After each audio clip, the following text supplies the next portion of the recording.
Dostlar salam, bu bizim bilgah layihəmizdir və burada alçıpan üzərinə biz instalyasiya bərk etmişik.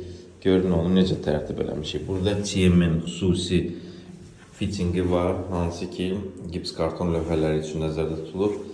Bərk etmək üçün belə dikt istifadə eləmişik. Dikti qruntovka eləmişik ki, nəm çəkməsin, həm də gözəl görünsün.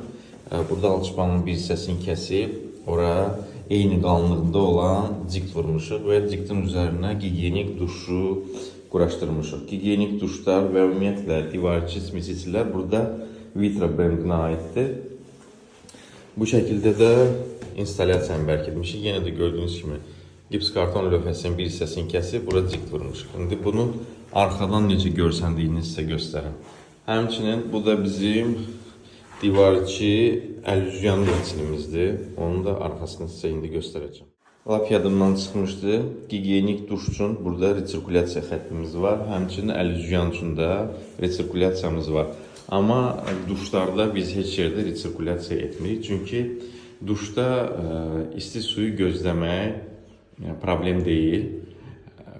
Buna görə də artıq boru istifadə eləmirik, artıq fitting istifadə eləmirik. Həm də resirkulyasiya çox olduqca boileri də soyudurur. Ona görə də bu sistemi minimuma endirir. Bu da bizim əlüzyanımızın arxa tərəfi. Burada bir neçə dənə dikt vurmuşuq və bu da əlüzyanın qarışdırıcısı.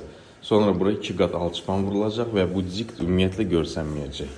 Əgər düşünsəniz ki, dikt hamam otağında problem olacaq, problem olmayacaq, alçıpan problem olmadığı kimi, bunun üzəri sadəcə yaxşıca hidroizolyasiya olunacaq və sallanır.